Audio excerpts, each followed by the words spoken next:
Les différentes branches de la mafia sont nées il y a plus de 150 ans. À l'époque, l'Italie du Sud était sous domination espagnole. Dans cette société féodale et figée, seuls des individus prêts à tout, agissant en secret, avaient une chance de sortir du lot. La violence était leur seul langage. Aucun livre ne révèle pourquoi les mafias d'Italie du Sud se sont maintenues jusqu'à nos jours. Il se trouve même des membres du gouvernement italien pour prétendre qu'il faudrait s'arranger avec la mafia. Pourquoi ? Et comment se fait-il que la pieuvre soit si difficile à combattre? Actuellement, les mafias n'ont pas perdu un pouce de terrain. Au contraire, elles sont de plus en plus puissantes. L'Italie est l'un des plus grands pays d'Europe. Aujourd'hui encore, plus d'un tiers du pays est dominé, contrôlé et terrorisé par 3 grandes organisations criminelles.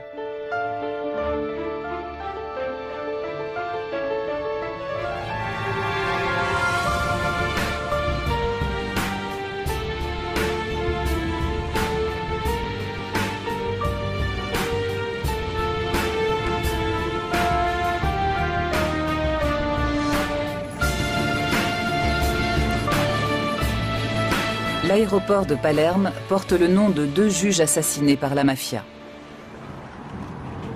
L'autoroute qui relie l'aéroport au centre de Palerme. Sortie Capaci.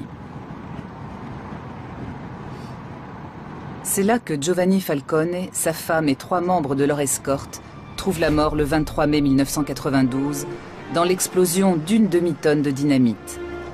L'attentat est signé Cosa Nostra, mot à mot, notre affaire. Le juge Falcone, qui enquêtait sur la structure interne de la mafia, était devenu gênant. Quelques années auparavant, on prétendait officiellement que la mafia n'existait pas.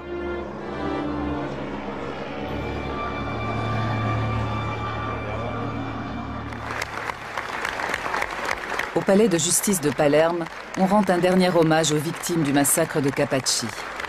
Des dizaines de magistrats, de policiers et de carabiniers, de journalistes et d'hommes politiques qui combattaient le pouvoir de la Cosa Nostra en Sicile ont été assassinés au cours des années 70 et 80. Avec Giovanni Falcone, l'Italie espérait terrasser définitivement la pieuvre. Mais après le massacre de Capaci, le combat semble perdu. Par la suite, les juges de Palerme se qualifieront eux-mêmes de cadavres ambulants. Le juge Paolo Borsellino, collègue et ami de Giovanni Falcone, se savait lui aussi menacé. Quelques mois plus tard, le 19 juillet 1992, Paolo Borsellino et son escorte sont victimes d'un attentat à la voiture piégée en plein centre de la capitale sicilienne. 9 ans plus tôt, le juge Rocco Chinnici et ses gardes du corps avaient subi le même sort, également à Palerme. Chinnici avait initié ses jeunes collègues Falcone et Borsellino à de nouvelles méthodes de lutte anti-mafia. Quand la mafia tue, le choix de la cible et la technique employée ont toujours valeur de message. En l'occurrence, le message signifiait « Gare à ceux qui s'imaginent pouvoir démasquer la mafia, ou pire la détruire. Ils seront anéantis au sens propre du terme. Il ne doit rien rester d'eux, même leur souvenir sera effacé. » Rocco Chinnici connaissait bien la Sicile, son histoire et ses habitants. Il fut le premier à enquêter sur le flux d'argent occulte de la mafia. Sans lui et sans les magistrats qu'il a formés, nous ne saurions rien de la mafia. Sa fille Caterina est à son tour devenue magistrate.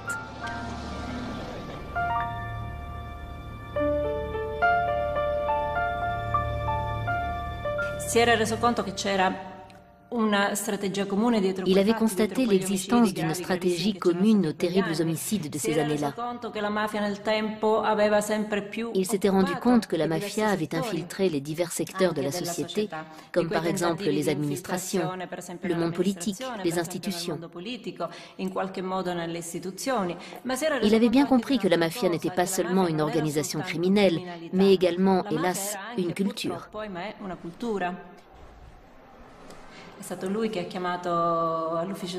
C'est lui qui a fait entrer dans le pool antimafia les magistrats Giovanni Falcone et Paolo Borsellino, qui sont des références pour nos autres magistrats.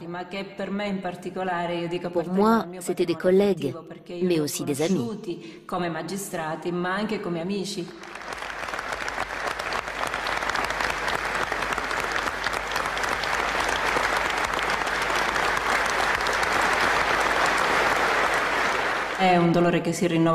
C'est une souffrance qui se renouvelle constamment. Même si de nombreuses années ont passé, cette douleur ne s'apaise pas.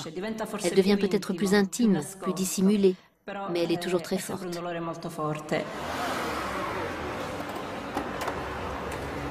De nombreux juges antimafia sont placés sous protection rapprochée depuis plus de 20 ans.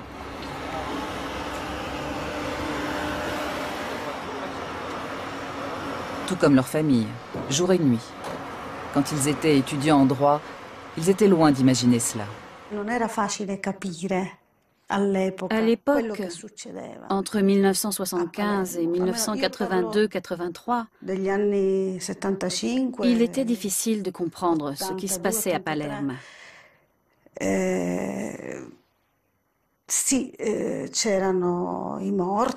Bien sûr, les assassinats étaient bien réels.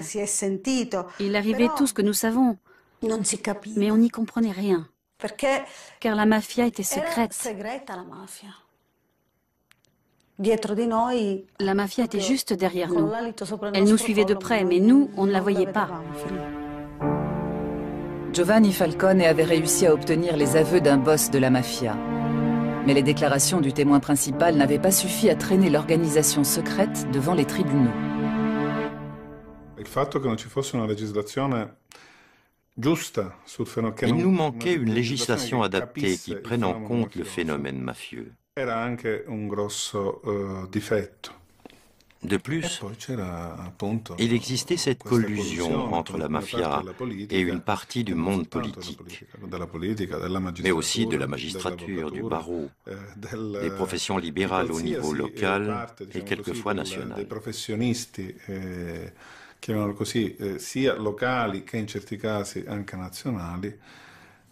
C'était ce fameux marécage dont parlait Falcone, qui rendait tout beaucoup plus difficile, plus dangereux.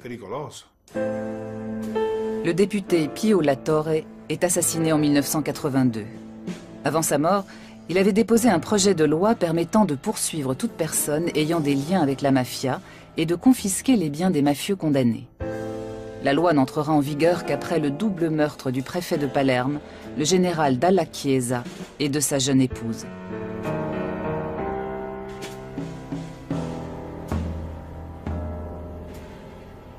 Il est désormais possible d'arrêter et d'inculper des dirigeants de la Cosa Nostra. Leur organisation et leur puissante armée secrète sont dans le collimateur de la justice.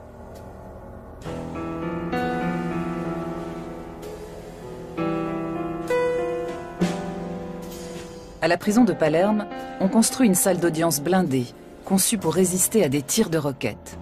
C'est ici que le 10 février 1986 s'ouvre dans des conditions de sécurité maximum ce qu'on appelle le maxi-procès contre la Cosa Nostra.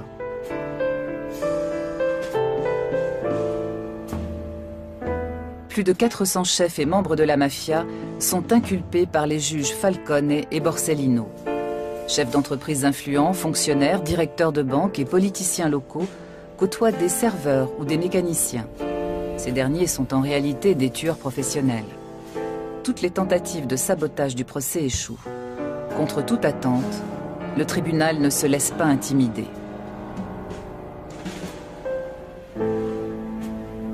Souvent, les témoins se rétractent parce qu'ils sont victimes d'intimidation. Et pour cause. Cela fait plus d'un siècle que la Cosa Nostra bénéficie d'une totale impunité.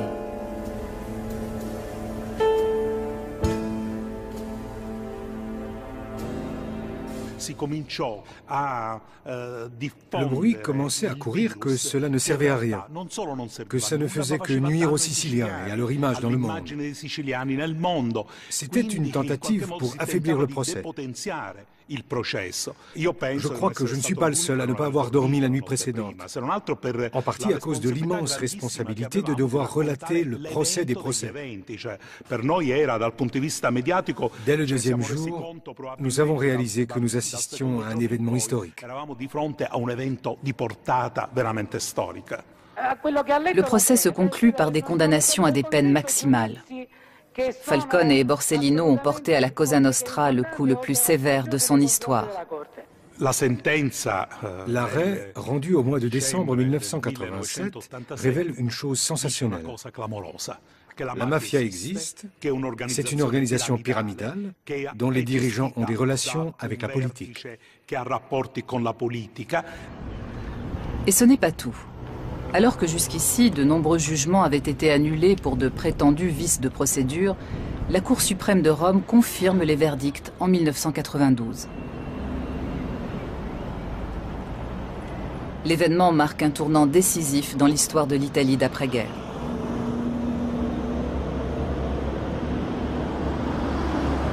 La réaction de la Cosa Nostra ne se fait pas attendre. L'organisation commence à faire le ménage dans ses propres rangs. Boss et politiciens chargés des contacts avec la démocratie chrétienne sont éliminés. Depuis la fin de la Deuxième Guerre mondiale, le parti avait pratiquement le monopole du pouvoir. Aujourd'hui, il est en pleine déliquescence. Falcone avait immédiatement compris. Il avait donné l'alerte, mais personne ne l'a écouté. Il avait dit « Le volcan est entré en éruption, désormais tout peut arriver ». Et en effet, les massacres de Capaci et de Via d'Amelio ont suivi, et lui-même et Borsellino ont été assassinés. En une année, la mafia a fait comprendre qu'elle détient toujours le contrôle total du territoire et de la vie de cette région. En 1993, un Sicilien sort de l'ombre. Il fonde le mouvement politique Forza Italia pour le compte de son ami, l'homme d'affaires milanais Silvio Berlusconi, qui n'a jamais révélé l'origine de son capital de départ. En 1994, Berlusconi devient président du Conseil.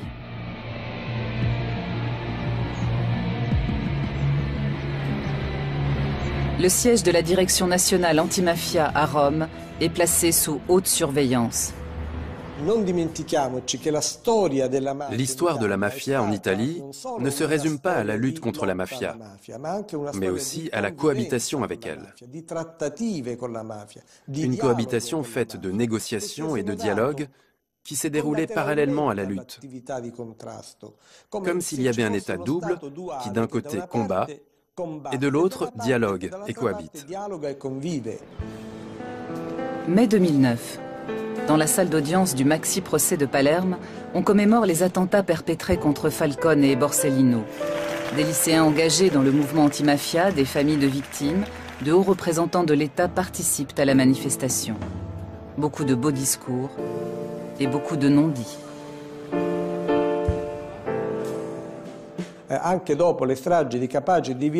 Après les attentats de Capaci et de Via d'Amelio, de réelles négociations ont été engagées. Car, je le répète, le dialogue n'a jamais été rompu.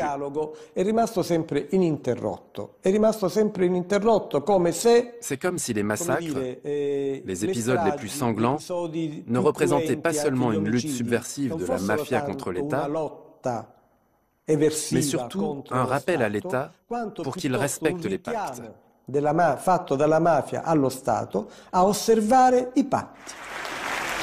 Un appareil d'État parallèle qui passe des accords avec la mafia.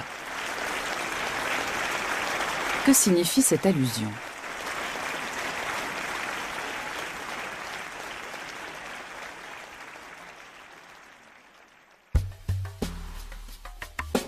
Voyage à Corleone, bastion légendaire de la mafia en Sicile. C'est ici que l'organisation est née, fondée par des régisseurs de domaines auxquels les grands propriétaires terriens confiaient les pleins pouvoirs. Ces hommes étaient à la fois collecteurs d'impôts, vigiles armés et juges. Les mafieux les plus connus d'après-guerre sont originaires de la petite ville de Corleone. Luciano Liggio, Toto Riina, Bernardo Provenzano ou encore Vito Ciancimino, qui deviendra maire de Palerme. Après la Deuxième Guerre mondiale, le docteur Michele Navarra devient le chef tout-puissant de la mafia. Il n'hésite pas à tuer lui-même les témoins gênants, y compris des enfants.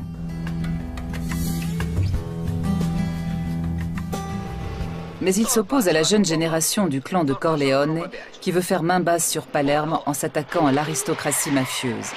Après avoir éliminé Navarra, ses rivaux passent à l'attaque. Une attaque brutale et impitoyable. Au début des années 80, cette série de meurtres déclenchera à Palerme la guerre des mafias la plus sanglante de tous les temps.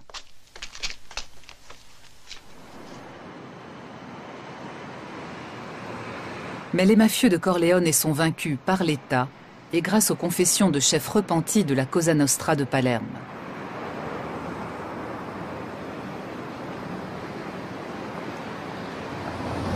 Un centre international de documentation anti-mafia est créé à Corleone sur une idée de l'ancien maire de la ville.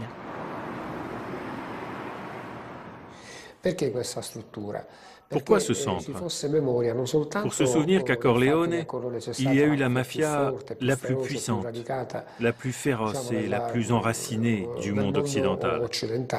Mais aussi pour qu'on sache qu'à Corleone, on a mené un combat contre la mafia. Ce lieu en est un témoignage concret. Les dossiers du maxi-procès relatent une défaite de la mafia, mais non sa fin. Car tout au long de son histoire, elle s'est toujours relevée. À la fin du XIXe siècle, les ouvriers agricoles et les paysans pauvres de Sicile se regroupent sous la bannière du tout jeune Parti socialiste italien. Le mouvement, basé à Corleone, a pour slogan « La terre appartient à ceux qui la travaillent ». Il est violemment réprimé par l'État.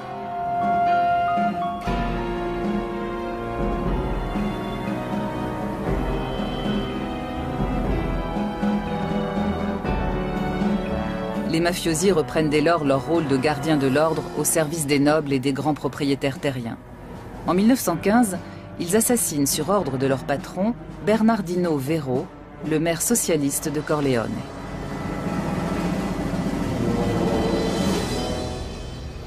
Dans le parc de Corleone, le buste de cet adversaire de la mafia est régulièrement la cible d'actes de vandalisme.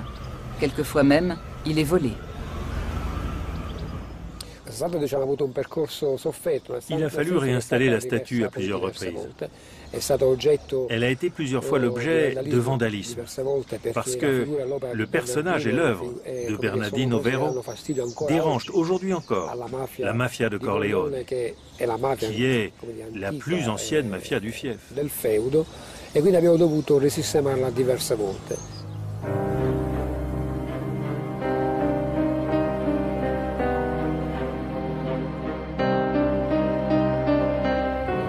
L'Italie du Sud a une longue tradition d'émigration. Ses habitants sont partis par centaines de milliers pour tenter leur chance aux États-Unis. Parmi eux, des mafiosi qui emportaient avec eux leur savoir-faire en matière d'organisation secrète et leur sens de l'honneur meurtrier.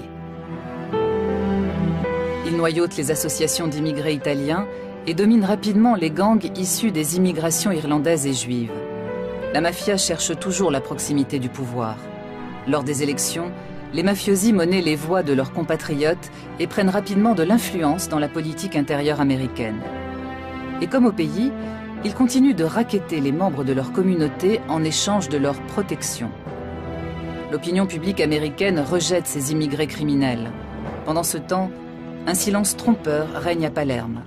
Il n'est pas question de la mafia. Sur le plan culturel, la ville prétend toujours rivaliser avec Paris et Londres. Jusqu'en 1893. Cette année-là, la mafia frappe très haut. Le journaliste et écrivain Gian Mauro Costa est originaire de Palerme. Il travaille sur l'histoire d'Emanuele Notar Bartolo, ancien maire de Palerme, devenu directeur de la Banque de Sicile.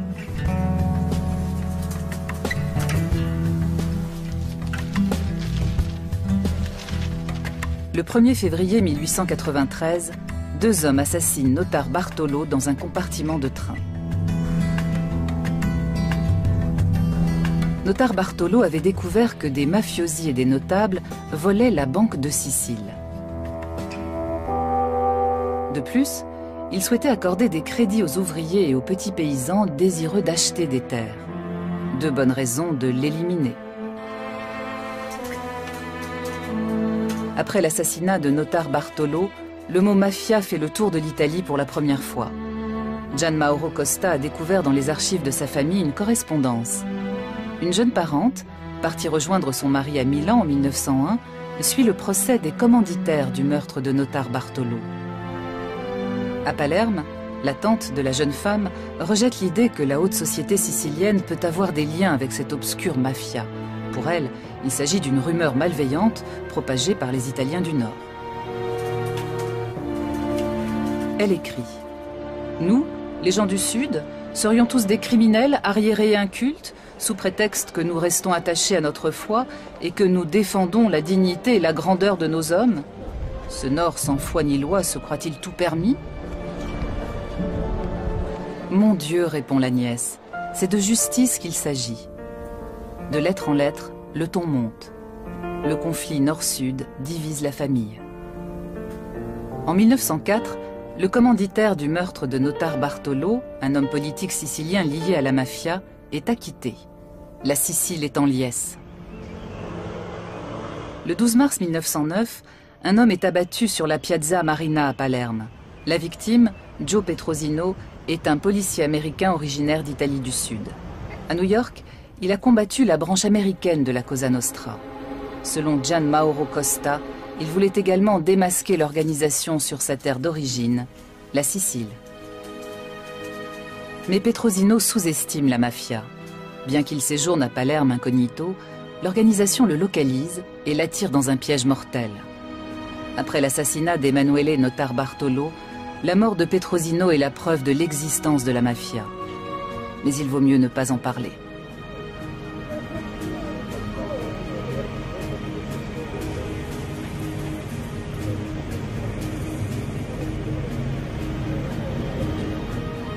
À New York, 200 000 personnes assistent aux funérailles du policier. Mais si Petrosino est mort, la mafia, elle, est bien vivante et de plus en plus puissante. Alors, il vaut mieux s'en accommoder. Une attitude qui perdure encore.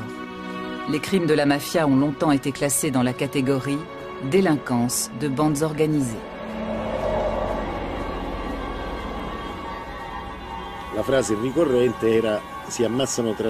On disait alors, ils se tuent entre eux. Cela ne représentait donc pas un danger pour la société, puisqu'il s'agissait de règlements de compte au sein même de la mafia. Et on n'avait donc pas à s'en soucier. Ce dont on ne se rendait pas compte, c'est que la culture de la mafia s'enracinait dans cette ville et corrompait tout. Quand la Première Guerre mondiale éclate, on resserre les rangs dans tous les pays. À la fin de la guerre, les bolcheviks ont pris le pouvoir en Russie et des partis communistes se créent en Europe occidentale. Pour les masses laborieuses d'Italie du Sud, c'est un nouvel espoir. Dans toute la Sicile, on assiste à une vague de grèves, de révoltes et d'occupation des terres. Andiamo! Andiamo! Jusque-là, les grands propriétaires terriens avaient défendu bec et ongle le système féodal. Mais entre 1918 et 1922, ils comprennent que la donne a changé. Face à ces masses disciplinées et organisées politiquement, la mafia ne leur est plus d'aucune aide.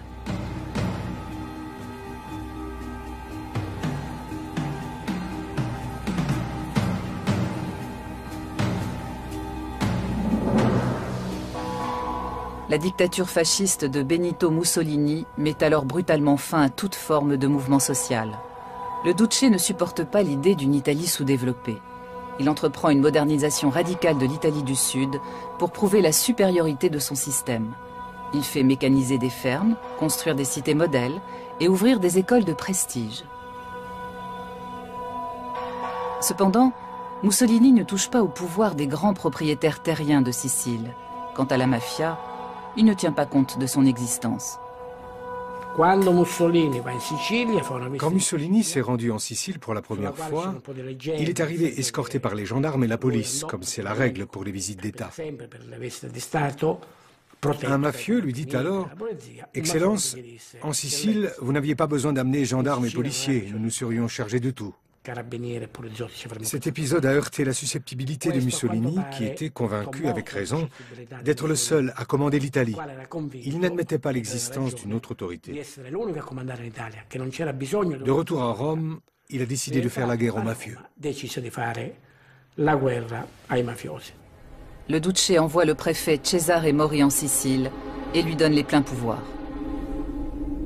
Selon lui, la mafia était un problème criminel. Il a donc employé des moyens militaires. Cesare Mori va plus loin. Pour débusquer les boss de la mafia, il emploie la torture et une répression massive contre la population. Mais la plupart des mafieux sont avertis et ont le temps de se cacher.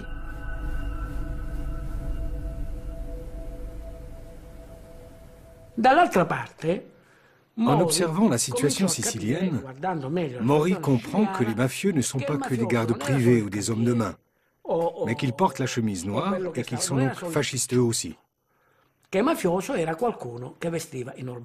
Alors il fait pression sur le parti fasciste national.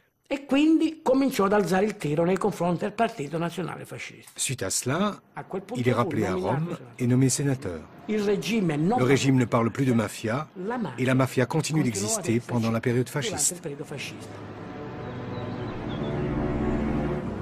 Mussolini est renversé en juillet 1943. L'idéologie fasciste et son empire usurpé s'effondrent. Les mafias d'Italie du Sud ont à nouveau le champ libre. Leur âge d'or commence. Pendant ce temps, la branche américaine de la Cosa Nostra est à l'apogée de sa puissance. Elle a fait fortune grâce au trafic d'alcool né avec la prohibition et au nouveau marché de la drogue. Des parrains légendaires comme Al Capone ont montré comment éliminer par la violence les concurrents, contrôler les marchés et corrompre politiciens et forces de l'ordre.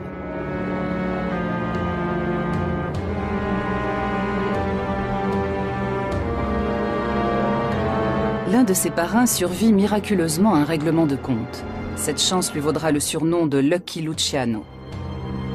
Pour éliminer tous les gangs rivaux, y compris les communautés italiennes organisées, il est encore plus violent que son modèle Al Capone. Il s'allie à Meyer Lansky, chef de la mafia juive.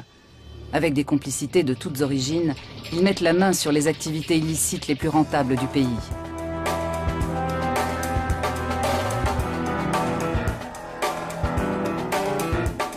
Y compris celles interdites jusque-là par la mafia sicilienne, comme par exemple la prostitution. Après avoir noyauté, corrompu et écrasé le mouvement syndical américain, la Cosa Nostra entre à la bourse de Wall Street.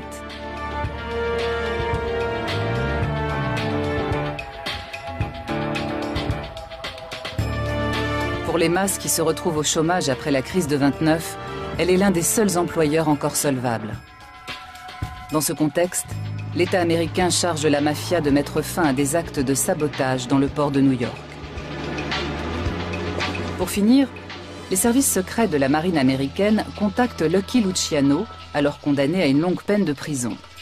Les Alliés préparent le débarquement de Sicile. Ils chargent Luciano d'organiser les contacts avec les chefs de la mafia. Les militaires ne font pas la fine bouche. Au fond, puisque Mussolini les a persécutés, les mafiosi ne sont-ils pas des antifascistes? De plus, ils sont farouchement anticommunistes. Après avoir débarqué en Italie du Sud, les Alliés ont besoin d'une situation stable, sans agitation sociale, pour pouvoir continuer leur progression vers le nord. Ils s'appuient donc sur des chefs mafieux, comme par exemple le parrain Carlo Vizzini. En juillet 1943, le débarquement allié en Sicile commence par une violente offensive aérienne.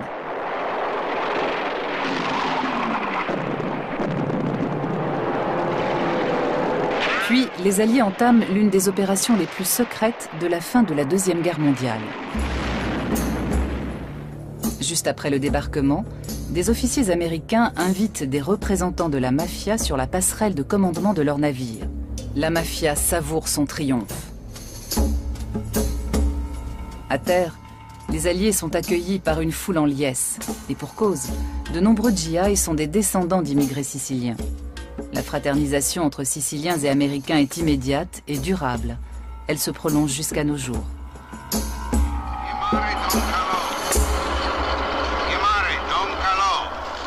Don Carlo Vizzini, le parrain des parrains, est l'homme de la situation. Sous des dehors mal dégrossis, il joue un rôle clé dans toutes les activités lucratives de l'île. Sa famille compte quelques membres du clergé. Il est en contact direct avec le cardinal et donc avec le Vatican. Du coup, les gens simples de la campagne le considèrent presque comme un saint. Quand les Américains l'invitent dans leur quartier général, il est adulé comme un dieu.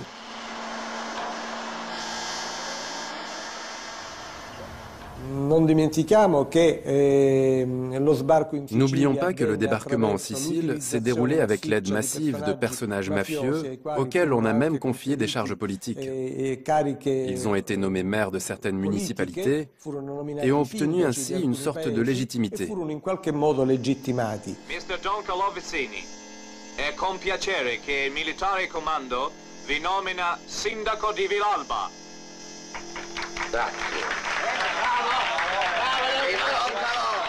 Naples est libérée en octobre 1943. La ville devient la base de ravitaillement des forces alliées et de l'aide humanitaire venue d'outre-Atlantique. Les cargos américains déversent dans la ville détruite et affamée des millions de tonnes de charbon, de farine, de maïs, de conserves et de matériel militaire, mais aussi des quantités astronomiques d'alcool et de cigarettes.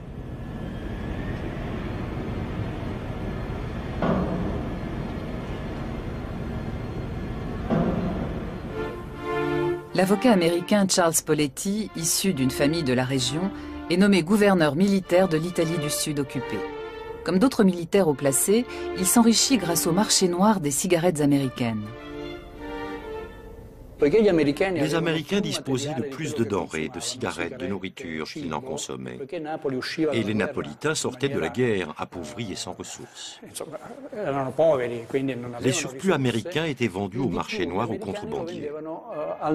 La marchandise de contrebande provenait donc des Américains.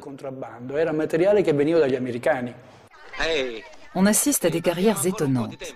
Vito Genovese, recherché pour meurtre aux États-Unis, fait du trafic de cigarettes américaines à grande échelle. Il a d'excellentes relations avec Charles Poletti.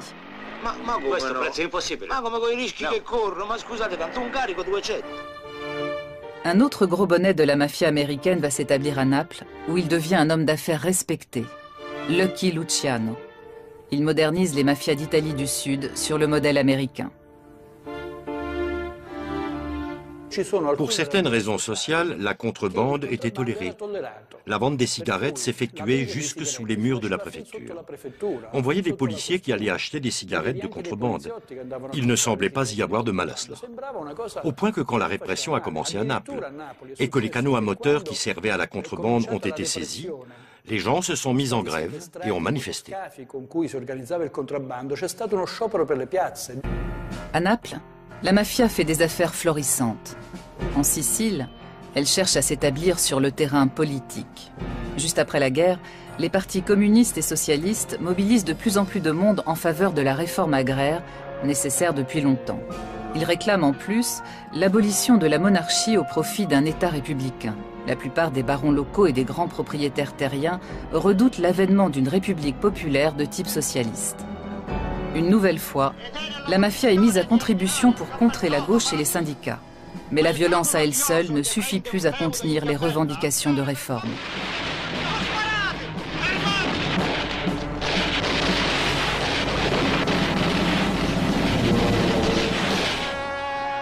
La situation empire quand la gauche remporte les premières élections régionales libres de Sicile.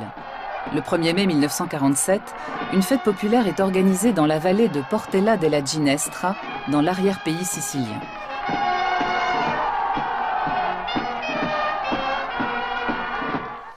Les grands propriétaires terriens de Sicile réclament alors l'indépendance de l'île et demandent au gouvernement américain d'en faire le 49e État de l'Union. Mais avant cela, il faut stopper la progression de la gauche, par n'importe quel moyen. La mafia en fera son affaire.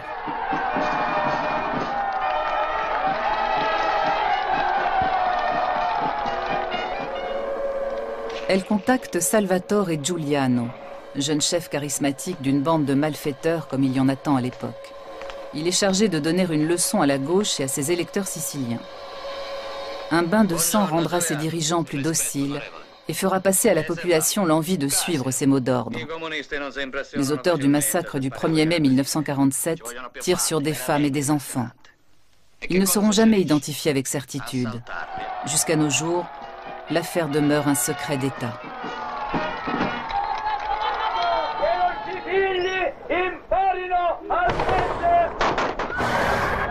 Le bilan est lourd. 11 morts, dont 4 enfants, et plus de 30 blessés graves.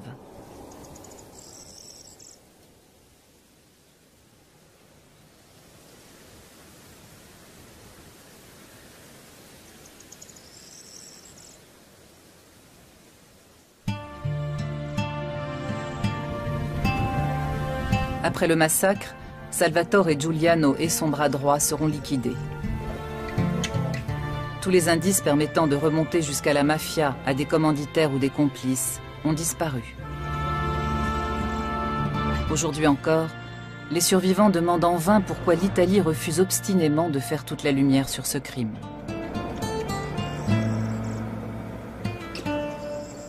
Maman a tout de suite été touchée. Elle n'a pas dit un mot. Elle a mis sa main comme ça. En me retournant, j'ai vu le sang couler de son nez et de sa bouche. J'ai dit, « Maman, c'est quoi ce sang ?» Elle a levé les yeux sans rien dire. On l'a soutenue tant qu'on a pu. Quand ça n'a plus été possible, on l'a étendue par terre. Nous étions couverts de sang. Puis peu après, ils ont recommencé à tirer. En rentrant chez nous, nous avons rencontré mon frère. Il a dit, « Papa, ils ont tué le cheval. » Nous avons répondu en pleurant, « Ils ont fait pire. Ils ont tué maman. » Il a mis sa main comme ça, sans un mot, sans une larme. Nous, gens de gauche, on nous surveillait comme des délinquants. Ces gens-là, ils ont tiré sur des honnêtes gens pour soutenir les délinquants. Et nous voulons savoir d'où cela est venu. Avant de mourir, je voudrais connaître la vérité sur Portella della Ginestra.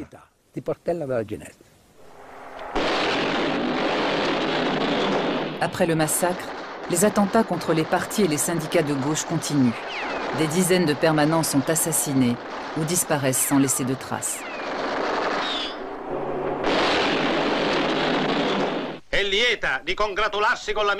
Des chefs mafieux comme Genco Russo se lancent dans la politique.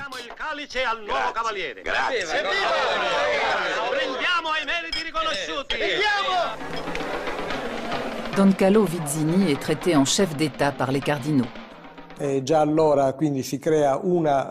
lors, la structure du pouvoir des mafias a été modifiée. Juste après la guerre, elles ont pris part à la tentative de séparatisme sicilien. Puis, après l'accord de 1948 avec la démocratie chrétienne, elles ont renié le séparatisme et sont entrées librement dans l'État italien, avec des connexions dans les partis au pouvoir de la République naissante. Di potere della nuova Repubblica. Il cavaliere Giuseppe Genco Russo è l'uomo che farà gli interessi dei Mussumeli. Concittadini, votate il numero 8 della lista della Democrazia Cristiana. Votate Genco Russo. 20 ans plus tard, en 1968, une nouvelle tempête éclate. Le système démocrate chrétien vacille sur ses bases. On parle même de coup d'État militaire. Pour faire tourner son industrie, l'Italie du Nord a fait venir du Mezzogiorno des milliers de jeunes ouvriers pour les exploiter sans vergogne. À présent, ils se révoltent massivement, soutenus par les étudiants de gauche. Dans le sud, la contestation dénonce le pillage et l'appauvrissement de la Calabre, l'un des bastions historiques de la mafia. Sur son territoire, l'Ndrangheta calabraise parvient à canaliser la révolte au mieux de ses intérêts. Mais entre 1968 et 1970, la démocratie chrétienne, la mafia et l'Église catholique voient vaciller le système qui leur permet de se partager le pouvoir. Dans le secret d'une loge maçonnique, elle prépare le passage de la démocratie à un système autoritaire, avec un président tout-puissant. Elles ont le soutien des services secrets américains qui s'intéressent de près à l'Italie, membre de l'OTAN. Objectif, neutraliser les communistes, les syndicats et l'ensemble de la gauche, et prendre le contrôle de la presse, de la radio et de la télévision. L'homme fort de la loge P2 s'appelle Licio Gelli. Il a des relations avec la présidence américaine et les parrains de la mafia. À l'apogée de son pouvoir, l'homme de l'ombre commande aux services secrets italiens, à une partie des carabiniers et de l'armée. Parmi les membres de la loge secrète, on trouve le nom d'un entrepreneur milanais, un certain Silvio Berlusconi. Era una vera e propria loggia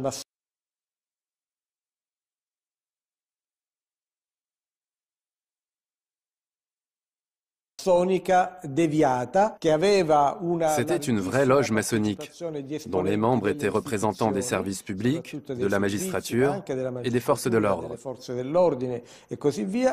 Mais elle était infiltrée par des personnages très discutables, proches de clans et de groupes mafieux. Ce qui les unit, c'est la peur du communisme. Il faut comprendre la position de l'Italie pendant les années de la guerre froide. Ses frontières touchaient aux deux blocs. Son parti communiste était le plus fort d'Europe. Elle représentait donc un risque pour le bloc occidental. Un passage au socialisme de l'Italie aurait représenté un grave problème pour l'OTAN et pour l'équilibre mondial. Pendant cette période, les mafias étaient indispensables au maintien des équilibres, grâce à leur anticommunisme, surtout dans l'Italie méridionale.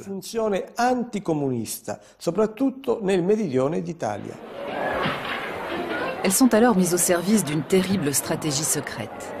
Fin 1969, les services secrets italiens et américains optent pour la stratégie de la tension, avec le soutien de groupes néofascistes et de la mafia. C'est le début d'une série d'attentats à la bombe dans des gares, des trains ou des rassemblements de masse. Officiellement, ce climat de terreur est mis sur le compte de la gauche italienne. En réalité, il s'agit de faire pencher l'opinion publique en faveur d'un homme fort qui prendrait la tête de l'État. L'Église se tait toujours. Pendant 150 ans, elle a respecté la loi du silence, contestant l'existence de la mafia, qu'elle qualifiait même d'invention des communistes. Seul le cardinal de Palerme, Salvatore Pappalardo, dénonce la collusion de l'Église, de la démocratie chrétienne et de la mafia.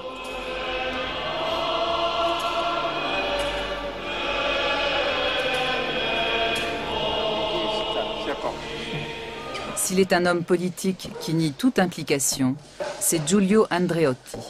7 fois président du Conseil, ce démocrate chrétien de la première heure, formé par le Vatican, explique à mots couverts pourquoi l'Église et la démocratie chrétienne ont fait alliance avec tous les groupes anticommunistes depuis 1945, y compris la mafia. Dans les organismes catholiques, nous avions connaissance des persécutions religieuses pratiquées dans les pays où les soviétiques avaient pris le pouvoir. Et c'était donc une sorte de guerre préventive, afin que cela ne se répète pas en Italie. Ceci explique aussi l'engagement de l'Église dans les élections de 1948, dans les comités civiques. Il ne s'agit donc pas d'une invasion du domaine politique, mais d'une défense. Pour l'exprimer par une comparaison, comme les cultivateurs indépendants défendaient leurs terres contre les nationalisations, de même, les cultivateurs indépendants des âmes défendaient leur propre liberté et leur subsistance. En 1988, le cardinal Pappalardo déclare que les liens entre l'Église et la démocratie chrétienne d'une part et la mafia d'autre part sont incompatibles avec les fondements de l'état de droit et les principes du christianisme. En conséquence, il faut excommunier les mafieux. Mais la population ne l'entend pas de cette oreille. Dans un quartier périphérique de Naples, des femmes s'opposent à l'arrestation de leur mari, membre de la Camorra. Elles accueillent les représentants de l'État au cri de « Fuori », dehors. Pour elles, l'ennemi, c'est l'État. Que ce soit à Naples, en Calabre ou en Sicile, les deux seules grandes organisations à bénéficier d'un appui populaire sont la mafia et l'Église catholique.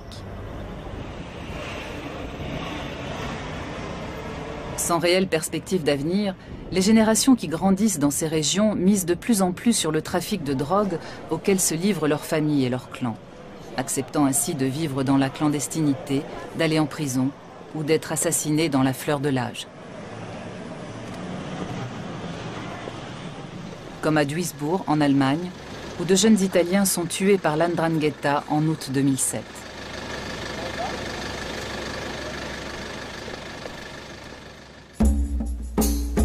l'existence de l''Ndrangheta calabraise a longtemps été ignorée, puis largement sous-estimée. Aujourd'hui, c'est l'organisation mafieuse la plus puissante et la plus dangereuse d'Italie. À cette époque, la mafia calabraise ne possédait pas les moyens financiers d'entrer dans le marché de la drogue. La région était relativement pauvre et arriérée. Cette mafia a donc été obligée de se constituer un capital de départ pour accéder au marché de la drogue. Et c'est par l'industrie de la prise d'otages qu'elle l'a fait. En 10 années d'enlèvement, des centaines dit-on, elle a réussi à accumuler le capital nécessaire pour accéder au marché international des stupéfiants. Dans les montagnes de Calabre, les victimes d'enlèvement sont presque impossibles à retrouver malgré l'impressionnante mobilisation des forces de l'ordre. L''Ndrangheta investit l'argent des rançons dans des entreprises de travaux publics, ce qui lui permet ensuite de profiter des milliards que rapporte la modernisation de l'autoroute reliant Salerne à Reggio de Calabre. L''Ndrangheta est profondément ancré dans le catholicisme, à tel point que les chefs de clan se réunissent chaque année dans un lieu de pèlerinage des montagnes de l'Aspromonte. Si l'organisation étend ses ramifications dans le monde entier, ce n'est pas seulement dû à l'émigration, mais aussi à la volonté délibérée des clans. L''Ndrangheta n'est pas resté ici, à Africo, ni à San Luca ou à Plati. Des membres des clans ont été transférés, comme des filiales, dans les régions du Nord ou à l'étranger. L''Ndrangheta est l'unique organisation mafieuse italienne à posséder 2 ou 3 sièges. Le cœur et le cerveau sont ici, à Africo, mais l'autre partie d'Africo se trouve à Milan ou à l'étranger, où elle manipule d'incroyables quantités de drogue. Il faut considérer Africo dans sa dimension nationale et internationale si on veut comprendre ce qu'ont réussi à faire ces gens-là.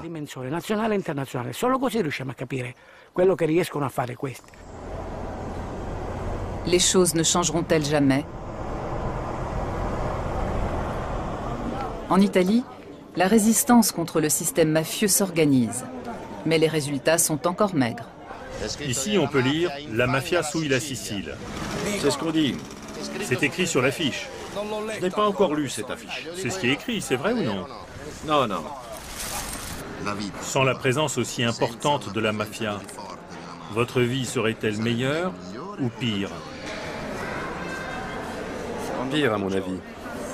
Pire? Oui. Ce sont des gens aimables et aussi très pieux.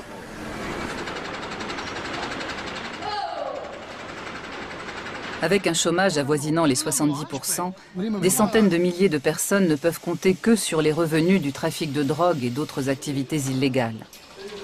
Les fonds publics sont détournés par un petit nombre, avec comme conséquence des déchets toxiques déversés dans des décharges sauvages ou dans la mer, des immeubles qui tombent en ruine, des côtes polluées et des sites naturels uniques dont on vantait déjà la beauté dans l'Antiquité, noyés sous des tonnes de béton.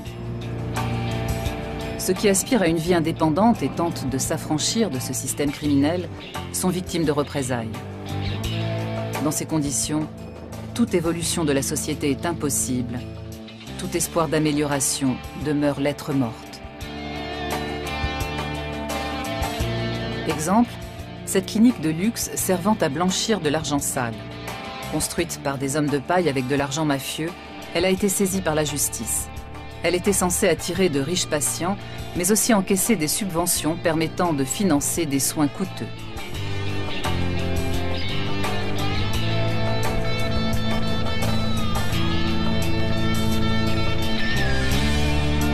Conséquence pour le système de santé, une administration pléthorique et incompétente et un manque cruel de médecins et de personnel soignant qualifié.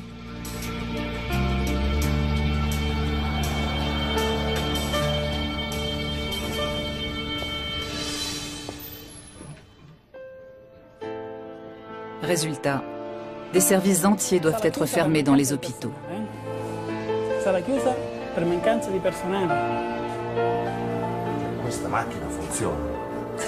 Des équipements onéreux restent inutilisés par manque de personnel. Dans le sud de l'Italie, la population fait les frais de ce système.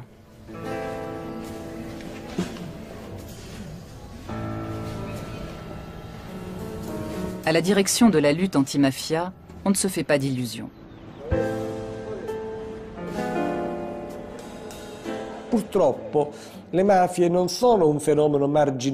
Malheureusement, les mafias ne sont pas un phénomène marginal comme les autres phénomènes criminels du reste de l'Europe, y compris le phénomène du terrorisme.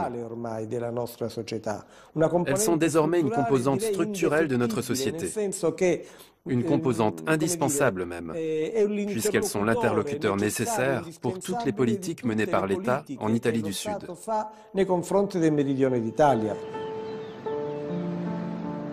Rares sont ceux qui parlent aussi ouvertement de la mafia et refusent de se taire malgré la menace meurtrière.